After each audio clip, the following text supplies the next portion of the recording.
अस्सलाम वालेकुम। कैसे हैं आप सब लोग? उम्मीद है बहुत अच्छे से होंगे, हम भी अच्छे से हैं। और आज एक और दावत है, यानी कि मैंने की है आज दावत। और मैं लेके जा रही हूँ उनको राजस्थानी कबाबिश, जो मैंने आपको पहले भी वीडियो दिखाई है। और यहाँ का खाना बहुत अच्छा है और मेरे भाई को बहुत पसंद है, इसीलिए हम यहीं पर ही आए थे।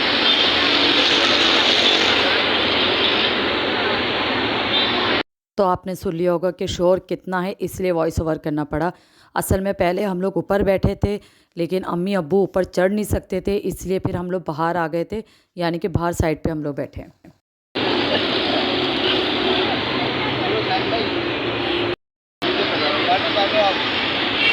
बाहर भी अच्छा इंतज़ाम था, इन्होंने तख़्त वगैरह लगाए थे, लेकिन सर्दी बहुत थी तो अब्बू फिर गाड़ी में जाके बैठ गए थे। यहाँ भाजन की सालगिरह थी तो यहाँ पर केक कट रहा है। केक काटा, फिर उसके बाद जो है भाजा ने भी सबको खिलाया और थोड़ी सी मस्ती मजाक भी हो रहे थे। काफ़ी टाइम हम लोग मतलब बैठे हैं यहाँ पर, मज़ा बहुत आ रहा था। सर्दी भी बहुत थी लेकिन मज़ा बहुत आ रहा था। लेकिन खैर हमने फिर खाना वाना खाया और फिर हम लोग गए घर। घर तो नहीं गए, कहाँ गए वो भी मैं आपको आगे दिखाती हूँ। अब्बू को बहुत ज़्यादा सर्दी लग रही थी तो अब्बू से हमने कहा आप गाड़ी में बैठ कर ही खा लें खाना, क्योंकि एक तो हवा बहुत चल रही है तो इसीलिए ना। बहरहाल अब आप देखें खाना हम लोगों ने क्या क्या मंगवाया, आप भी इंजॉय।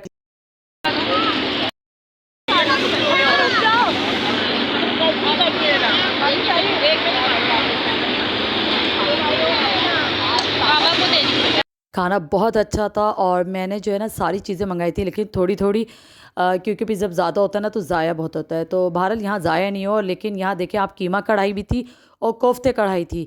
ये दो डिशेस जो है ना यहाँ चेंज थी और नया इन्होंने मतलब निकाली थी ये डिश, और बहुत मज़े की थी। और यहाँ गार्लिक नान जो है ना वो बहुत अच्छे होते हैं।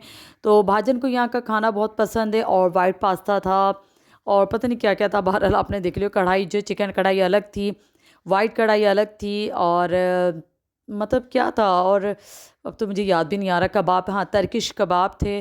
और कोल्ड ड्रिंक बाद में पिए इन लोगों ने।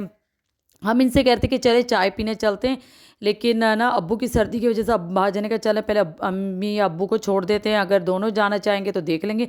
बहरहाल अब्बू ने घर जाना था तो अब भाजन चले गए थे ये लोग।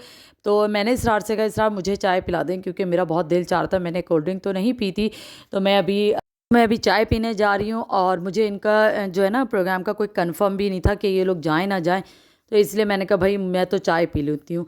बहरहाल मैंने भी चाय पी यहाँ पर और बहुत मज़े की चाय थी, और मैं तो चाय पी के फारिग हो गई थी। तो जब भी फिर इनकी कॉल आई कि चलो फिर चलते हैं, और अम्मी भी हमारे साथ थी और कज़न भी थी, सब थे सिवाय अब्बू के। अब्बू को भाई ने छोड़ दिया था क्योंकि अब्बू ने मना कर दिया था कि मैं नहीं जाऊँगा। तो अब्बू को हमने घर छोड़ा और बाकी हम सब गए थे। और मेरी नंद भी थी,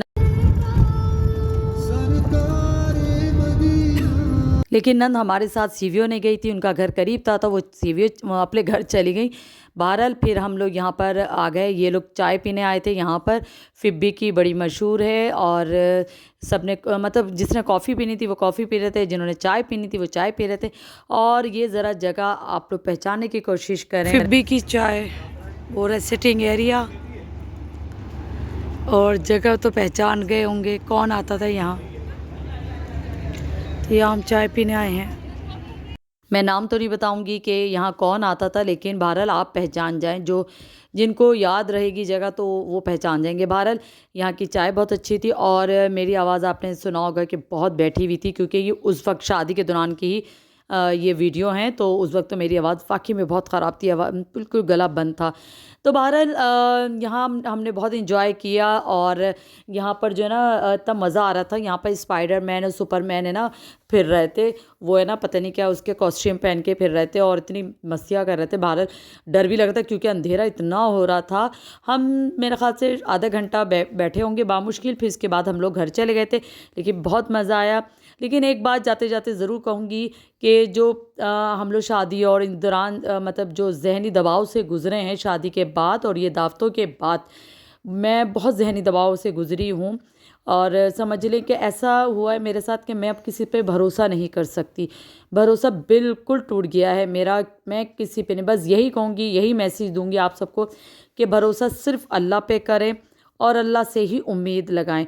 शायद मैंने ज़्यादा ही उम्मीद कर ली थी बंदों से अल्लाह के, और जो कि मुझे उसकी इसी की सज़ा मिली है, सज़ा कहूँ या धचका मिला है। बहरहाल मैं क्या कह सकती हूँ, अल्फाज नहीं है, बाज़ औक़ात समझ नहीं आता कि क्या हुआ है और ये कैसे हो गया, आखिर हुआ क्या है। मतलब मुझे कुछ समझ नहीं आ रहा, मैं आपको भी क्या बताऊँ। बहरहाल जो भी हुआ है वो गलत ही हुआ है और ऐसे होना नहीं चाहिए था। सब इतने हँसी खुशी, आप मेरे व्लॉग देख ही रहे हैं कि कितना मज़ा आ रहा है, सब कितना हँसी खुशी यहाँ पर इंजॉय कर रहे हैं सब लोग। और यहाँ पर भी कुछ ऐसी बात हुई थी लेकिन हमने इग्नोर किया, क्योंकि हर बात थोड़ी हम लोग कर सकते हैं किसी की। बहरहाल बस यही मैसेज दूंगी। वैसे तो खैर पांचों उंगलियां बराबर नहीं होती, हर इंसान एक जैसा नहीं होता, लेकिन फिर भी ये ज़माना वो ज़माना नहीं है कि आप हर किसी पे भरोसा करें। तो बहरहाल यही कहूँगी कि बस अल्लाह माफ़ करे। और कोई गलतियाँ क्या हुई हैं, मुझसे हुई हैं, किससे हुई है, मैं इस दबाव से नहीं निकली हूँ और अभी तक मेरा ज़हन इस चीज़ को कबूल नहीं कर रहा है कि हुआ क्या है। तो बहरहाल मुझे दें इजाज़त, अपनी दुआओं में याद रखिएगा और बस मेरे लिए भी दुआ करिएगा। अल्लाह हाफ़िज़।